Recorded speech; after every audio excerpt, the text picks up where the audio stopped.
जीवन में सफल होना अलग है और जीवन को सफल बनाना अलग है। जीवन में सफलता पाते रहना अलग है, लेकिन जीवन को सफल बनाए हमेशा रखना बहुत अलग है। और सक्सेसफुल पर अपनी बात चल रही थी और सक्सेसफुल का मंगलाचरण कल मैंने आप लोगों के बीच में रख दिया था और मैंने कहा था याद कर लेना, अभी तो 5, 7, 8, 10 दिन इसी पर चर्चा चलेगी। आपको अपने जीवन में सक्सेस नहीं होना? अरे बोलो ना हाँ या ना। होना है, हर व्यक्ति सक्सेस होना चाहता है और सक्सेस की ही बात मैंने प्रारंभ करी थी और मैंने कहा था कि सफलता ही आत्मा को सुंदर बना देने के लिए सक्षम है और हमें जीवन को सफल बनाना है, जीवन में सफलता नहीं करना है। मैंने 4 बात आपसे कल बहुत सुंदर बोली थी। अगर जीवन को सफल बनाना है तो टटोलो अपने आप को, मेरे सत्कार्य कौन कौन से हैं। देखो अपने आप को कि मेरी समता कितनी बनी हुई है और समझो अपने आप को कि वास्तविकता में मेरे अंतरंग की साधना क्या है और रूबरू हो अपने आप से कि मेरे सद्गुण बढ़े कि घटे, मेरे सद्गुण बढ़े कि घटे। निश्चित रूप से वो सत्कार्य को देखो, निश्चित उस अंतरंग की साधना को देखो, क्योंकि वो साधना मैं नहीं दे पाऊंगा। वो साधना जैसे मान लीजिए मैंने उपवास कर लिया, ये आपको दिख रहा है, लेकिन अंदर से कितना उपवास किया है तो मैं जानता हूं कि मैंने उपवास किया है कि दिखावा किया है, कि बनावटी जीवन जी रहा हूं कि दिखावटी जीवन जी रहा हूं, ये तो मैं जानता हूं। तो वो अंतरंग की साधना मेरी कितनी है मुझे देखना होगा। वो परिणामों की निर्मलता, जब प्रतिकूलता आ जाती है, शारीरिक व्याधि आ जाती है, सामने वाला प्रतिकूल मिल जाता है, तब मेरी समता कैसी बरकरार है और वो मेरे सद्गुण निश्चित रूप से मेरे जीवन को अच्छा बना सकते हैं। मेरे सद्गुण घटे कि बढ़े, इस पर अपने को बहुत अच्छे से चिंतन करना चाहिए और बहुत अच्छे से विचार करना चाहिए कि वास्तविकता में क्या स्थिति है। और उसी स्थिति में सक्सेसफुल होने पर कल का जो मंगलाचरण मैंने कहा था कि सक्सेस का एस बोल रहा है सॉलिड, वेरी गुड, बहुत अच्छा, सॉलिड फाउंडेशन चाहिए, मजबूत नींव चाहिए। यू बोल रहा था अंडरगो एग्जामिनेशन, परीक्षा से गुजरना होगा। सी बोल रहा था कंप्लीट डेडिकेशन, अर्थात हमें पूरा संपूर्ण समर्पण चाहिए। और फिर सी बोल रहा था सक्सेस का सी, क्लियर इंटेंशन, अर्थात आशय स्पष्ट चाहिए। फिर ई बोल रहा था एलिमिनेट डिप्रेशन, खिन्नता से हमें दूर होना होगा, तभी हम सक्सेस हो पाएंगे। फिर एस बोल रहा था स्ट्रॉन्ग डिटर्मिनेशन, बहुत अंतरंग से दृढ़ निर्णय चाहिए हमें, हम आगे बढ़ पाएंगे। फिर एस बोल रहा था सुपर कोऑपरेशन, जबरदस्त सहयोग चाहिए, अकेले हम नहीं बढ़ सकते अपने जीवन में, हमें बिना सहयोग के हम आगे नहीं बढ़ सकते। एफ बोल रहा था फुल कंसंट्रेशन, बिल्कुल एकदम पूर्ण एकाग्रता चाहिए। और यू बोल रहा था अंडरस्टैंड सिचुएशन, हमें परिस्थितियों को समझ के निर्णय लेना है। हम देखेंगे कि क्या स्थिति है, उसके बाद निर्णय लेंगे, तब सक्सेस हो पाएंगे। एल बोल रहा था लो फॉर रिस्ट्रिक्शन, नियंत्रण के लिए निश्चित रूप से प्रेम चाहिए। और कल मैंने आपसे सॉलिड फाउंडेशन की थोड़ी बात करी थी और मैंने कहा था कि शरीर का आधार पांव है और पांव यदि कमजोर हो गया तो शरीर ना स्थिर रह पाएगा, ना चल पाएगा, ना भाग पाएगा और कुछ भी उसके लिए नामुमकिन है। उसी प्रकार बाजार का आधार ग्राहक है, यदि ग्राहक मौजूद नहीं तो समझना कुछ नहीं, क्योंकि माल भले ही अच्छा है, दुकान भले ही बहुत बड़ी है और आपके पास कला भी बहुत अच्छी है, लेकिन ग्राहक नहीं तो क्या काम की वो कला, क्या काम की वो दुकान, क्या काम का वो आपका माल। इसलिए मैंने कहा था 3 बातों पर अपने आप को लगा लेना। वो 3 कौन सी? आपके पास यदि दृढ़ संकल्प है तो आप निश्चित सक्सेस हो पाओगे, आपके पास अनुशासन सुदृढ़ है तो आप सक्सेस हो पाओगे, और साथ साथ में परिश्रम के साथ विशुद्ध चारित्र का बल है तो निश्चित रूप से आप सक्सेस हो पाओगे। और मैंने आपसे कहा था आपको क्या करना है, तो आपने कल अपनी बात काय पे करी थी अपन ने, कल मैंने आपसे बात करी थी काय पर, समाधि पर बात करी थी। और समाधि के वो 20 असमाधि के बिंदु भी मैंने कल आपसे करे थे कि सबको समाधि करना है, सबको सुमरण करना है, उसकी क्या नींव बनाई। Life is divided by 6 parts, इसकी बात मैंने आपसे करी थी कि पूज्य गुरुदेव बोलते थे अपने जीवन को बांटो, कब तक, कहां तक, कितनी सीमा तक मुझे क्या क्या करना है, क्योंकि ये जिंदगी तो ऐसी है, इच्छाओं से कभी पूर्ण होती नहीं है। कहते हैं कि एक शमशान घाट, कितनी भी शमशान जाए, कभी भी जो है वो उसकी तृष्णा पूरी नहीं होगी। वो सागर में कितना भी आप डाल दो, वो सागर कभी भी जो है वो तृप्त होने वाला नहीं है। उसी प्रकार ये अंदर की इच्छाएं जो है, ये ध्यान रखना, उस सागर की भांति है, उस शमशान घाट के भांति है, ये कभी तृप्त नहीं होने वाली। इन इच्छाओं को रोको, इन इच्छाओं को अंकुश लगाओ, और भावनाओं को अगर डालना है तो अपने जीवन के कल्याण के लिए सोचो। और लाइफ इज डिवाइडेड बाय, अपने जीवन को बांटो कि मुझे कब तक, कहां तक, क्या करना है। जब हम ये कर लेते हैं तो निश्चित रूप से एक होप होता है जीवन जीने का, अंदर से एक उत्साह होता है जीवन जीने का कि नहीं, बस इतने समय ही इतना पाप करना है, इसके बाद तो मेरा जीवन अच्छा बन जाएगा। उस अच्छे बनने के लिए जो उत्सुकता होती है वही तो विशुद्धि कहलाती है। विशुद्धि और क्या हो, विशुद्धि तो ये कि मुझे अच्छा बनना है। मैं कब अच्छा बनूंगा, कब मैं भगवान बनने के उस हैसियत तक आऊंगा, कब अपनी औकात भगवान बनने के लायक बनूंगा, कब मैं भगवान के बाजू में बैठने लायक कार्य करूंगा। उसके लिए सोचना तो चाहिए। हम कब सोचेंगे, हम कब विचार करेंगे हम कि नहीं, मुझे भी भगवान के बाजू में बैठना है, वो हैसियत मुझे भी लाना है, वो औकात मेरे अंदर भी लाना है। और उसके लिए तभी आप अपने आप को तैयार कर पाओगे जब आप अपने जीवन का विभाजन करोगे, जब आप अपने जीवन को बांटोगे कि निश्चित ये मैंने अपने जीवन को बांट लिया है और इसके बाद मैं ये करता चला जाऊंगा। क्योंकि सक्सेसफुल होने का पहला बिंदु यही दिया है, सॉलिड फाउंडेशन। सॉलिड फाउंडेशन मतलब नींव चाहिए, और नींव के लिए क्या होता है, नींव खोदी जाती है, खोदने के बाद भरी जाती है, लेकिन नींव दिखती नहीं है।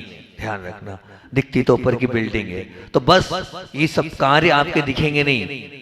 आप समझना, अगर समाधि मरण करना है तो थोड़ी थोड़ी तैयारी नींव के रूप से आज से, अभी से प्रारंभ करना होगा। आज और अभी आपको सजग बनना पड़ेगा, आज और अभी आपको सावधान होना पड़ेगा, तब तक कहीं जाकर आप अपना वो शिखर समाधि मरण का आप चढ़ा पाएंगे, नहीं तो नहीं चढ़ा पाएंगे, निश्चित मान के चलना। और बहुत अच्छा है, यहाँ तो 60-70 लोग हमसे जुड़ गए हैं।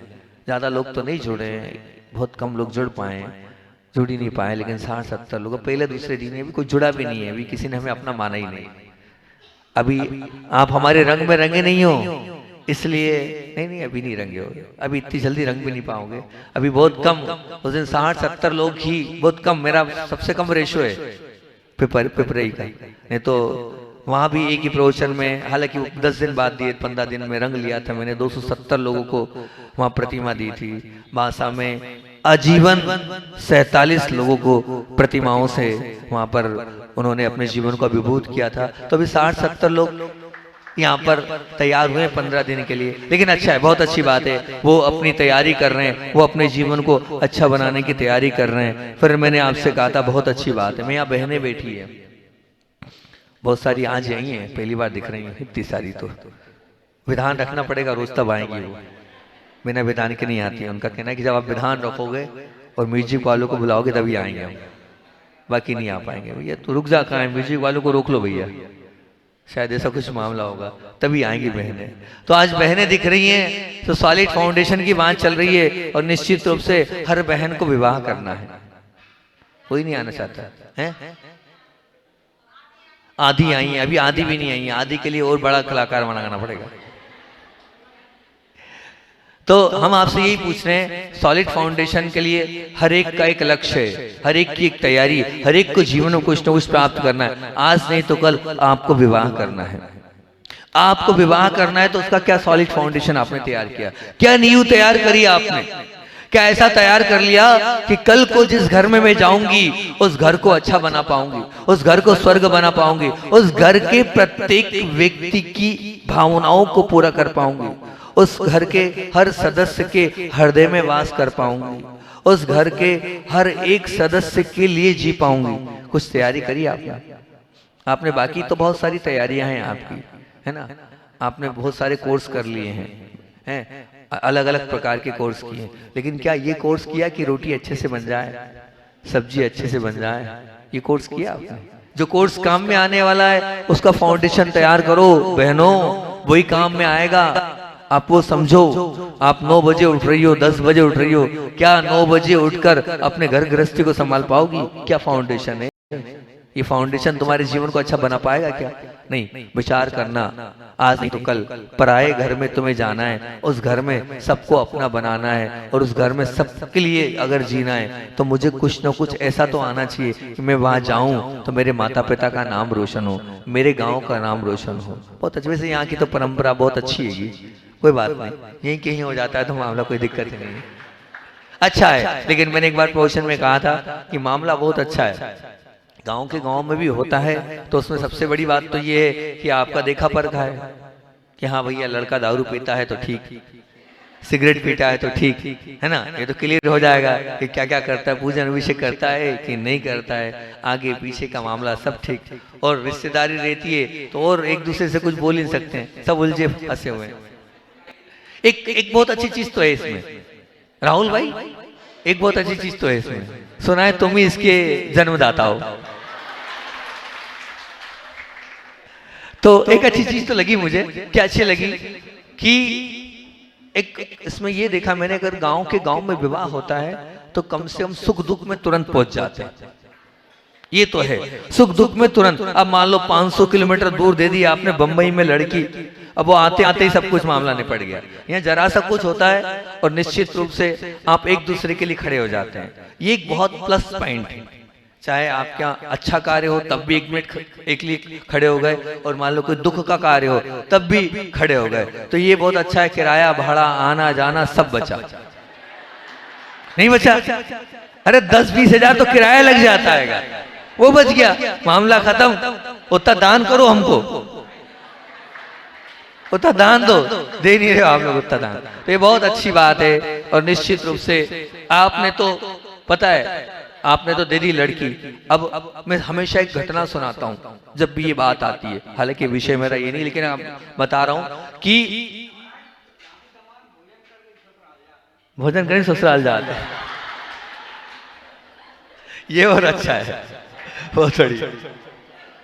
तो आपको बता रहा हूं कि एक बहन, सुन लो, मतलब ये एक अच्छी परंपरा है, ये गलत कोई ऐसी परंपरा नहीं है। आपको बताएं, उस तरफ हमारे बागीदोरा तरफ तो वहीं के वहीं सब है, बागीदोरा है, वहाँ आसपास जो बागड़ का प्रांत कहलाता है वो वहीं है, और वहीं आजू बाजू में उसमें कौन सी वो गलत बात है? कोई गलत बात नहीं है, वो देखा परखा वाला मामला। इसलिए कह रहा हूँ, मैं आपको इसलिए सचेत कर रहा हूँ कि एक विवाह हुआ नागपुर, है ना, अब गांव का नाम नहीं बता रहा हूँ, पिछली बार बता दिया, क्लियर हो जाती कहानी, ठीक है ना। एक गांव की लड़की पहुंची नागपुर, मुझे मेट्रो सिटी जाना है, मुझे मेट्रो सिटी जाना है, ठीक है मेट्रो सिटी जा, मर जाके मेट्रो सिटी में।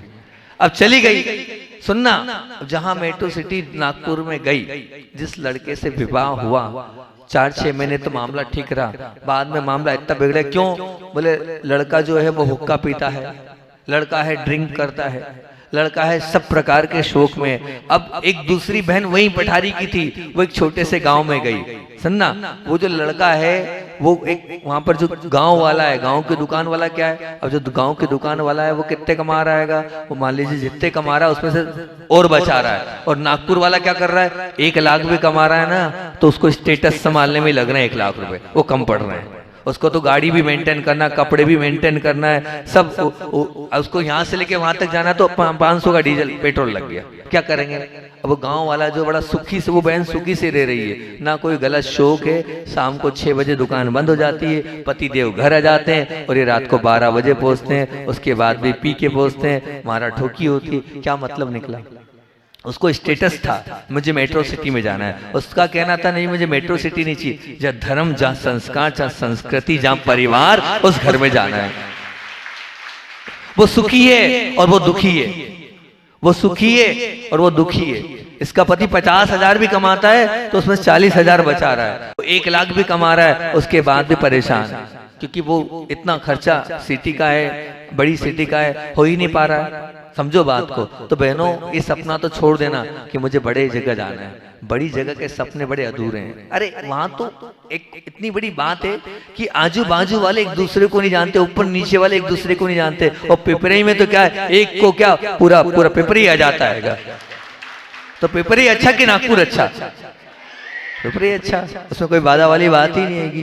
तो कभी मेट्रो सिटी का भूत मत लाना, जो गए हैं वो दुखी रहे, सुख उन्होंने प्राप्त नहीं किया है। पर बात अभी सॉलिड फाउंडेशन की चल रही है, और सॉलिड फाउंडेशन में आपसे मैं इतना ही कह रहा हूं कि निश्चित रूप से आप अपनी तैयारी करें अगले घर जाने की, वो तैयारी करें। बाकी तो आपने बहुत सारी तैयारी कर ली है, लेकिन जिस घर में जा रहे हो उस घर में रहकर मैं अपने स्थान को कितना अच्छा बना पाऊंगी, मैं उस लायक हूं कि नहीं, मैं उस लायक हूं कि नहीं, उस पर आपको विचार करना चाहिए, उसकी आपको पूरी अच्छे से तैयारी करना चाहिए और उस पर आपको लग जाना चाहिए, तो बहुत अच्छी बात है। और निश्चित रूप से ये तो ही बहनों की बात, लेकिन मैं आपसे सॉलिड फाउंडेशन कर रहा हूँ। जितने बच्चे यहाँ बैठे हैं, जो युवा वर्ग यहाँ बैठा है, मैं उनसे ये पूछ रहा हूँ कि आपको आज नहीं तो कल व्यापार करना है, लेकिन आप क्या पढ़ रहे हो, लिख रहे हो, हैं, सब कुछ कर रहे हो, पर आप ये बताओ वो पढ़ाई आपके कोई काम आएगी क्या? मैं पढ़ाई का विरोधी नहीं हूँ, मैं पढ़ाई का विरोधी नहीं हूँ, एजुकेशन के लिए मैं विरोध नहीं कर रहा हूँ, पर वो क्या एजुकेशन काम आएगी कि आपको करना तो दुकान ही है, ठीक है ना, करना तो व्यापार ही है। आप व्यापार में कितने आगे बढ़े, व्यापार में आपने क्या समझा, आपको उसका फाउंडेशन तैयार करना चाहिए, उस विषय में सीखना चाहिए, उस विषय में समझना चाहिए, उस विषय में अपने आप को आगे बढ़ाना चाहिए कि नहीं, हम जिस फील्ड में हमें जाना है उसकी नींव तैयार करें, उसके विषय में सोचें। आपको बताएं बहुत अच्छी बात, मुझे अच्छा लगा, वो भाई व्यापार करना था और उसकी भावना थी कि मुझे अलग व्यापार करना है। अच्छा, सब कुछ वेल मेंटेन था परिवार में, पर अब उसने क्या किया, वो बच्चा जो था अच्छे वाले घर से था, बहुत अच्छा सब कुछ था, वो बालक 2 साल नौकरी करी उसने। क्या करी? बोले मैं अपने व्यापार से अलग जा रहा हूँ और जिस फील्ड में जा रहा हूँ, एक ऑटो पार्ट्स की दुकान खोलना था, तो ऑटो पार्ट्स की दुकान के लिए वो अपने गांव में नहीं कर सकता था, क्योंकि गांव में एक अच्छे प्रतिष्ठित व्यक्ति के परिवार का लड़का था, वो चला गया इंदौर, बोले दुनिया जानती नहीं है इंदौर में मुझे, और इंदौर चला गया, और वहां पर अब मानना जो व्यक्ति जिसके घर में 4 व्हीलर है, अच्छी बड़ी बढ़िया बिल्डिंग है, सब कुछ है, और वो व्यक्ति 10,000 रुपए महीने में एक ऑटो पार्ट्स की दुकान पर काम करता है, सुबह 8 बजे से लेकर रात को 11 बजे तक। 2 साल जी तोड़ मेहनत करी उसने, ऑटो पार्ट्स की लाइन समझी उसने कि मुझे कहाँ से माल खरीदना है, कौन कौन सा माल आता है, कैसे लोग होते हैं, किस किस प्रकार की फील्ड होती है, कौन सी कंपनी ज्यादा चलती है। 2-3 साल तक वहां पर फाइनल के बाद वो बच्चा वहां गया और फिर आया, और फिर उसके बाद पूरी तरीके से उसने अपनी ऑटो पार्ट्स की दुकान खोली, और ऑटो पार्ट्स की दुकान खोलने के बाद आज 1 नंबर की दुकान उसकी चल रही।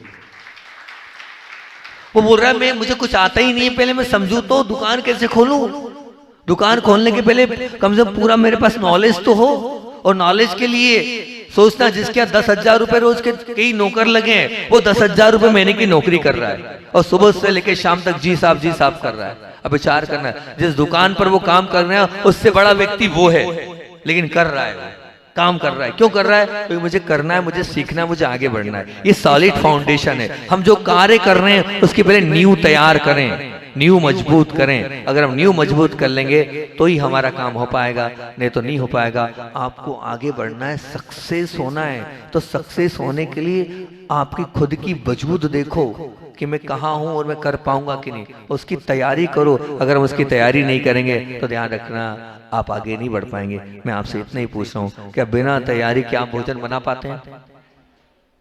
माताओं, बिना तैयारी के भोजन बनता है क्या? नहीं, आप पूरी तैयारी करते हैं उसके लिए, चावल भी साफ करते हैं, पानी भी भरते हैं, चूल्हा भी देखते हैं और अन्य बर्तन भी देखते हैं। वो सब चीज पहले इकट्ठी करनी जरूरी है। जब चीजें इकट्ठी हो जाती तभी भोजन बन पाता है। तो बस आप भी अगर जीवन में किसी कार्य के लिए सक्सेस होना चाहते हैं तो निश्चित रूप से आपको पूरी तरीके से आपको लगना होगा और उन सब तैयारी को सोचना चाहिए कि मैं कैसे अपनी नींव को मजबूत करूं। कोई विवाह का आयोजन होता है तब भी आपको पूरी तरीके से उसमें लगना होता है, लगते ही हो आप। और करते ही हो। परीक्षा में बैठ रहे हो आप, साल भर तैयारी करते हो कि नहीं? फाउंडेशन तैयार होता है तभी तो आप उस एग्जाम हॉल में जाकर अपने आप को बहुत अच्छे से तैयार कर लोगे। तो निश्चित रूप से हमारे जीवन में फाउंडेशन का बहुत महत्व है। हमें अपने जीवन में फाउंडेशन को बहुत महत्व देना चाहिए और नींव तैयार करना चाहिए, तभी उस नींव के माध्यम से आप अपने जीवन को बहुत अच्छा बना पाओगे। और मैं तो इतना ही कहूंगा कि निश्चित रूप से पिपरई की नींव तो बहुत अच्छी है, यहाँ के संस्कार तो बहुत अच्छे हैं, यहाँ के संस्कार तो बहुत अच्छे हैं और यहाँ की संस्कार के साथ संस्कृति भी बहुत अच्छी है। लेकिन अभी भी जो पहले दिन प्रवचन किया था उन्होंने सुना नहीं। आ गए लाइन पे आ गए, थोड़े थोड़े आगे लाइन पे। आपको पता है पिपरे की क्या परिभाषा बनी है हमने? हैं? नहीं बहने पता है क्या है पिपरे की परिभाषा? पीना हो तो प्रतिकूल परिस्थिति को पीकर महान बनो। पिपरे की परिभाषा क्या है? बहनें आई हैं आज पहली बार सुनने के लिए, बड़ी बड़ी बहनें हैं संख्या की हमारी, है ना? तो आजी तो उनको सुना देते कि पिपरे का पी बोल रहा था, क्या बोल रहा था? पीना हो तो प्रतिकूल परिस्थिति पीकर। अप्पा क्या बोल रहा था? बोलो बहनों, तुम्हारे लिए लिखा था वो मैंने कि पहनना हो तो मर्यादित वस्त्र पहनकर सदाचारी बनो। और पिपरी का रा क्या बोल रहा था? पिपरई रा रखना क्या बोला था? क्या रखना हो तो अच्छाई को रखकर अच्छे बनो। और ई पर था इच्छा हो तो समाधि मरण की इच्छा रखकर भगवान बनो। बहुत अच्छी बात है। अब आप अच्छे बनना चाहते हो तो देख लो अपने हिसाब से, कम से कम 2 चीजों को बचा लो। वो कल 2 चीजें बताई थी तो बहुत अच्छी रहेगी, तो निश्चित आप बहुत अच्छे बन जाओगे। और मैं तो चाहता ही हूँ आपको बहुत अच्छा बताना। लेकिन हाँ, उसके पहले बहुत अच्छी आपके पुण्य की बात याद आ गई। राहुल उठ के आया तो हो सकता है उसी के लिए आ रहा हो, तो मैं पहले वो बात बोल दूँ, नहीं तो पर्ची आ जाएगी। तो पहले बहुत अच्छा, आपका बहुत पुण्य का उदय है। और उड़ीसा का सबसे मानवा का कारीगर जो है वो आज यहाँ पर आए, हमारे नरेंद्र भाई, जो निश्चित रूप से अवार्डेड हैं और 3D ड्राइंग और 3D कार्य करने में बहुत अच्छे हैं। अभी 1 घंटे से उन्हीं के साथ डिस्कस चल रही थी, पूर्व में चल रही थी उनके साथ पूरी डिस्कस, और पूरा तैयार करके बहुत सुंदर सी ड्राइंग, हम ऐसी ड्राइंग तैयार कर रहे हैं। उसकी जितनी प्रतिमाएं उसने बनाई है, एक चीज अलग, एक चीज अलग, एक चीज अलग। मैंने कहा नहीं, ये सब फेल, एक नई चीज हम तैयार करने के विचार में है, ये तैयार किया। फिर कल भगवान के दर्शन कर रहा था तो भाव हुए कि बाहुबली भगवान आपके हैं, और बाहुबली भगवान का ये जो सब बन चुका, मेरा पूरा चेंज हो गया मन। और आज पूरी समाज बैठी है, तो मैंने ऐसा मन तैयार किया है कि एक बहुत बड़ा वट वृक्ष बनेगा। उस वट वृक्ष पे बंदर भी है, तो पक्षी भी है, तो घोंसले भी बने हैं, और नीचे जो है वो जंगल जैसा बनेगा। उस जंगल में हो सकता है शेर भी हो, हाथी भी हो, और सांप भी हो, और उसके बीच में बाहुबली भगवान विराजमान होंगे। ऐसी थीम मैंने बनाई। अभी नरेंद्र भाई आए थे, अभी आपका परिचय कराएंगे नरेंद्र भाई से। मैंने अपनी थीम रखी कि इस बार, क्योंकि हर बार कुछ नया मैं करता जाता हूँ, हर बार कोई नई थीम बनती चली आती है और नए नए तरीके से भगवान सामने आते चले जाते हैं। तो सतवास की वो थीम एक मेरी थी कि पेड़ों पर ऐसा लगे वो भगवान आपने अगर देखे हो, तो जिसने भी दर्शन किए हो, वो पहले भगवान थे मेरी थीम के। अब ये मैंने कल बाहुबली भगवान के लिए कल दर्शन करते करते ये विचार आया, आप लोगों के भाव हैं या नहीं है? हाँ या ना में बोलो है। ऐसा परिकर, नया परिकर, कुछ अलग परिकर अपन तैयार करेंगे, कुछ अच्छा सा वहां बनाएंगे ताकि दुनिया उसको देखने आए। पिपराई एक बात। दूसरी बात, मैंने आज सुबह चिंतन राहुल भाई को दिया। मैंने कहा मैं जहां चले जाता हूं फिर पूरे में फोकस एक साथ कर देता हूं। तो फोकस में मेरा ये भाव आया और मैंने ये सोचा, क्योंकि हर जगह मैंने बांसा में भी किया, मैंने नोटा में भी किया, मैंने और अन्य स्थानों में किया, जो प्रैक्टिकली चीज होती है उसको मैं ज्यादा महत्व देता हूँ। जैसे आज आपको पता है मैं आहार पे कहां से निकलता हूँ, वहां से निकलता हूँ, भगवान को यहाँ रखता हूँ। क्यों? मंदिर इतना ठंडा है, अंदर जाने की हिम्मत ही नहीं होती, हिम्मत लाना पड़ता है कि हाँ अब जा रहे हैं। मतलब भगवान के दर्शन करने के लिए भी अपने आप को तैयार करना पड़ता है, इतना ठंडा मंदिर है। अब आप तो कपड़े पहने हो, स्वेटर पहने हो, पूरा पैक्ड हो, हमसे पूछो क्या स्थिति होती है, ठीक है ना, है ना। तो अब हमने मतलब ये प्रैक्टिकली देखा मैंने, ये प्रॉब्लम होती है कि अंदर वो ठंडा रहता है, धूप चाहिए और धूप नहीं मिलती, प्रैक्टिकली धूप नहीं मिलती है कि अंदर इतना। और आप लोगों ने मार्बल लगा रहा है, मैं मार्बल का विरोधी हूँ, क्योंकि घुटने खराब मन खराब करता है वो मार्बल। ठीक है, लेकिन अब लगा लिया सो लगा लिया, अब तो कुछ कर नहीं सकते हम। तो उस परिस्थिति में जब हम ठंड से बचें और अनुकूल करें, तो मैंने अभी ये बोला कि ऊपर शिखर बना रहे हैं, सुंदर सा शिखर हम तैयार कर रहे हैं, उस शिखर में एक वेदी बनना चाहिए, ताकि बाहर जिनको धूप में पूजन करना हो, जिनको धूप में भगवान की भक्ति करना हो, कर तो सके वो।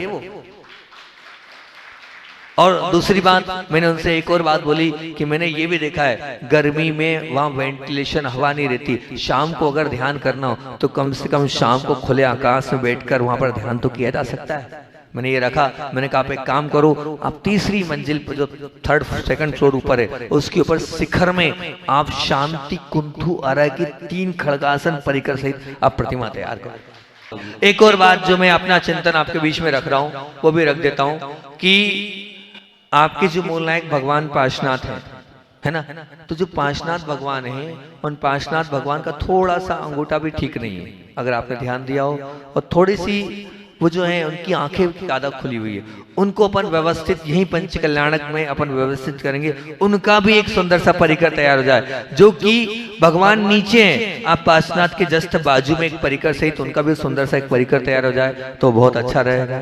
एक ठीक। दूसरा, एक लाल वाले भगवान आपके यहाँ ऊपर रखें, उनको बहुत सुंदर बनाया जा सकता है, जो शिखर में निकले थे, प्राचीन भगवान शांतिनाथ भगवान की वेदी पर जो विराजमान है, हाँ वो भगवान इधर पार्श्वनाथ आ जाए, कौन से मूल पार्श्वनाथ के बाजू में, और इस तरफ जो है वो वाले भगवान सुंदर से दोनों तैयार होकर जाएं तो बहुत सुंदर रहेगा। ऐसा मेरा विचार रहेगा। आप लोग अगर चाहते हैं उसका परिकर बनेगा, परिकर सुंदर, दोनों, इधर का भी परिकर उधर का भी परिकर, दोनों परिकर। और तीसरे एक भगवान जो मुझे बहुत अच्छे लगे हैं, वो आपके यहाँ छोटे से भगवान जो बीचों बीच में रखे, चंद्र प्रभु भगवान की जो खुदाई में निकले थे, खुदाई में जो निकले वो बड़े सुंदर है। उनको भी बहुत सुंदर तरीके से एक जो उड़ीसा के पैटर्न पे एक सुंदर सा परिकर बनाकर आप उनको विराजमान कर सकते हैं, ताकि उनका प्रभाव अन्य भगवानों से और हो, और वो है भी प्रभावक भगवान, उनको भी आप बहुत अच्छे से कर सकते हैं। अभी एक और भगवान बहुत अच्छे हैं आपके यहाँ ऊर्जावान, उसके लिए मैं कुछ सोच रहा हूँ लेकिन कुछ हो नहीं पा रहा है,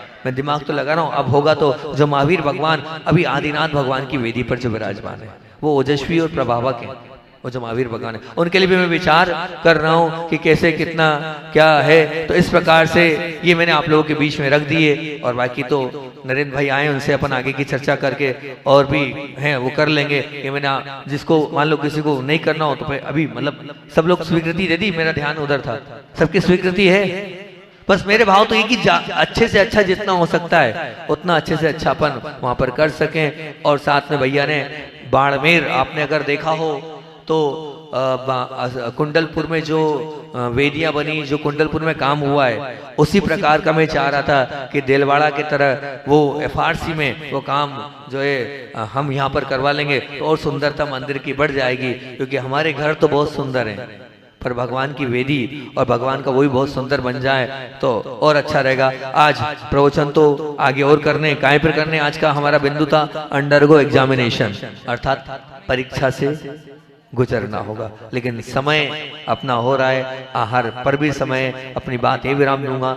आचार्य श्री जी ने बड़े मुस्कुराकर बहुत अच्छा जवाब दिया, और हमारे गुरुदेव तो वास्तविकता में ऐसा बोलते हैं कि निश्चित रूप से वो सबको मंत्र मुग्ध कर देते हैं। कुछ गुरुदेव ने कहा यंत्र रखो या ना रखो, पर अपने हृदय में नमोकार मंत्र को रख लो, सब अच्छा हो जाएगा। अपने हृदय में नमोकार मंत्र को रख लो, सब अच्छा हो जाएगा निश्चित। अगर आपके पास भी नमोकार मंत्र है, आप सबका भी अच्छा होगा, सबका अच्छा हो, इसी भावना से बोलिए आचार्य विद्यासागर जी महामुनि राज की।